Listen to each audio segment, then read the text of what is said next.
نحمده ونصلي ونسلم على رسوله الكريم اما بعد اعوذ باللہ من الشیطان الرجیم بسم اللہ الرحمن الرحیم۔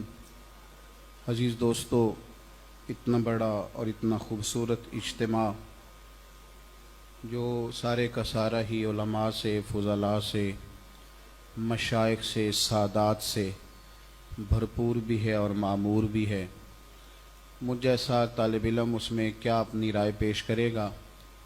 میں نے جنازے کے موقع پہ بھی یہ کہا تھا، پھر کہتا ہوں، مفتی صاحب کا علم، ان کا مناظرہ، ان کا استدلال، قوت حافظہ، احادیث مبارکہ پر ان کی نظر، یہ آپ نے مشائخ سے سنا ہے اور آپ سنتے رہیں گے۔ میں انہیں کوئی پچھلے 15 سالوں سے جانتا ہوں۔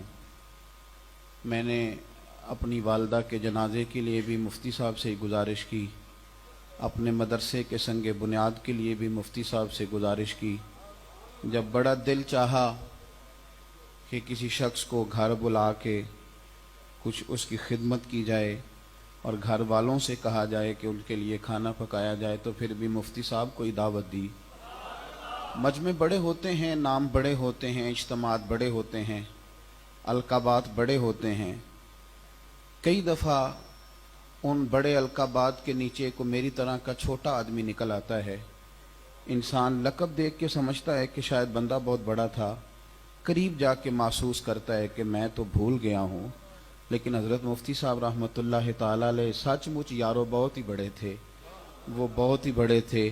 اللہ تبارک و تعالیٰ نے اگر علم کا شعور انہیں عطا فرمایا تھا تو ہم نے جو بزرگان دین کی تربیت میں چیزیں پڑھی تھی نا، کہ ان میں عاجزی ہوتی ہے، ان میں پیار ہوتا ہے، ان میں خلوص ہوتا ہے، اصاغر نوازی ہوتی ہے، یہ میں نے ان میں دیکھا۔ کسی شخص نے ان سے کہا کہ مجھے اس سے ٹائم لینا ہے، تو مفتی صاحب نے مجھے فون بھی کیا۔ میں نے کہا جناب آپ کا فون آ گیا، یہ تو سند ہو گئی کہ مجھے مفتی صاحب نے کہا ہے فلانی جگہ ہو، یہ تو میں شاید کئی لوگوں کو بتاؤں گا۔ کہنے لگے نہیں، میرا دل ہے وہ آپ کے پاس چل کے آئیں۔ مجھے اجازت تو نہیں ہونی چاہیے کوئی بڑی بات کرنے کی، اس لیے کہ میرا قد ہی چھوٹا ہے، لیکن کبھی کبھی سوچتا ہوں کہ آج بھی کئی لوگ ایسے ہیں جنہوں نے خود بخود اپنے آپ کو بڑا کر لیا ہے۔ کئی لوگ ایسے ہیں جو مجبور کرتے ہیں لوگوں کو کہ آپ مجھے بڑا کہیں۔ مفتی صاحب تو ہمیشہ بڑے تھے، بڑے رہے، انہیں بڑا سمجھا گیا، انہوں نے کبھی کسی کو مجبور نہیں کیا کہ مجھے بڑا کہا جائے۔ یہاں کہا جا رہا تھا، حضرت پیر صاحب نے بھی کہا کہ ان کے جانے کے بعد ان کا ذکر ہو رہا ہے، میں گواہ ہوں، میں نے کوشش کی ان کی زندگی میں بھی۔ جب وہ بیمار تھے تو حضرت میاں صغیر صاحب جانتے ہیں، میں 2 دفعہ ضد کر کے ہاسپٹل آیا کہ مجھے ان کی زیارت کرنی ہے۔ داتا گنج بخش علی حجویری رحمۃ اللہ علیہ نے لکھا ہے کہ حضرت ذوالنون مصری رحمۃ اللہ علیہ جیسا صوفی کوئی نہیں تھا، درویش کوئی نہیں تھا، لیکن مصر کے لوگوں نے تو روڑے بھی ماڑے تھے اور ان کی ہنڈیا میں لوگوں نے مٹی بھی ڈالی تھی، اور بہت سارے لوگ ایسے تھے جنہوں نے اٹھ کے انہیں سلوٹ نہیں کیا۔ اختلاف رائے کے نام پر ہم بڑے سارے لوگوں کو سائیڈ پہ کر دیتے ہیں، لیکن حضرت ذوالنون مصری کے بارے میں لوگوں کو پتہ تب چلا جب ان کا جنازہ اٹھا، اور حال یہ ہوا کہ ان کی پیشانی پہ لکھا تھا کہ اللہ کا حبیب ہے، رب کی محبت میں چلا گیا۔ داتا صاحب کہتے ہیں دھوپ سخت تھی تو پرندے کتاریں بنا کے ان کے جنازے پہ سایہ کر رہے تھے، اور حضرت داتا گنج بخش علی حجویری کہتے ہیں لوگوں کو پتہ ہی بعد میں چلتا ہے، پتہ ہی تب چلا، پرندے سایہ فگن تھے۔ بات یہاں ختم نہیں ہوئی، بلکہ داتا صاحب جیسی شخصیت لکھتی ہے کہ اسی رات 70 نیک لوگوں نے خواب میں رسول کریم علیہ السلام کی زیارت کی۔ یا رسول اللہ آج اتنی کرم نوازی، تو فرمایا ذوالنون کا جنازہ اٹھا ہے تو میں اسے رحمت کی خوشخبری دینے کے لیے آیا ہوں۔ میں نے کل بھی کہا تھا، گجرات سے حضرت مفتی اشرف القادری صاحب نہیں گئے، گجرات سے مفتی احمد یار خان نعیمی صاحب کی خوشبو گئی ہے۔ وہ یقیناً اپنی قبر سے جھانک کے لوگوں کو کہہ رہے ہوں گے، لوگوں تم اپنی بات کرتے ہو، لیکن میرا روحانی پتر اٹھ گیا ہے، جس شخص نے ساری زندگی میرا نام لیا اور میرے درس سے افتاح کو آگے بڑھایا۔ حضرت سید صاحب کی یادیں گئی ہیں۔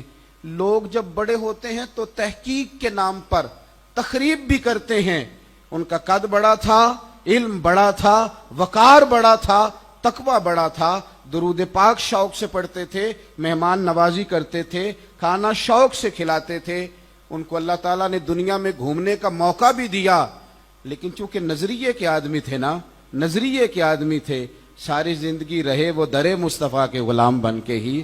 ساری زندگی بات انہوں نے امام احمد رضا بریلوی کی وہ نہ آگے ہٹے نہ پیچھے ہٹے، اور وہ جاتی دفعہ لوگوں کو یہ پیغام دے کے گئے کہ ہم ہی وہ لوگ ہیں جن کی وجہ سے نظریات پکے رہتے ہیں، لوگ مضبوط رہتے ہیں. وہ چلے گئے، اپنا کام سمیٹ کے چلے گئے.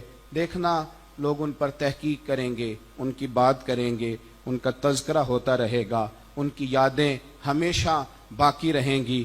اور شاید کسی نہا خانے سے وہ خود بھی جھانک کے آپ سب لوگوں کو بتا رہے ہوں کہ لوگوں دیکھو نا، اگر میرے جانے کے بعد میرا یہ حال ہے تو میری زندگی میں میرے گرد نور کے کتنے حالے ہوں گے. اور ہمیں سمجھا رہے ہیں کہ یہاں تم میرا ذکر کر رہے ہو اور وہاں مدینے والے محبوب کی شفقتیں مجھے نظر آ رہی ہیں. بساط بزم الٹ کر وہ کہاں گیا ساکی. میں نے اس دن بھی کہا تھا کہ علمی لوگ تو چلو کمزور پڑتے ہی ہیں، جو خدمت گزار ہوتے ہیں نا، جو ڈرائیور ہوتا ہے، جو پاس رہنے والا ہوتا ہے، ان لوگوں کی تکلیف بڑے عروج پہ جاتی ہے. بساط بزم الٹ کر کہاں گیا ساکی، فضا خاموش صبح چپ اداس پیمانے، تمام شہر میں ایک درد آشنا نہ ملا، بسائے اس لیے اہل جنون ویرانے. اور نصیر اشک تو پلکوں پہ سب نے دیکھ لیے، گزر رہی ہے جو دل پر وہ کوئی کیا جانے. آخر دعوائی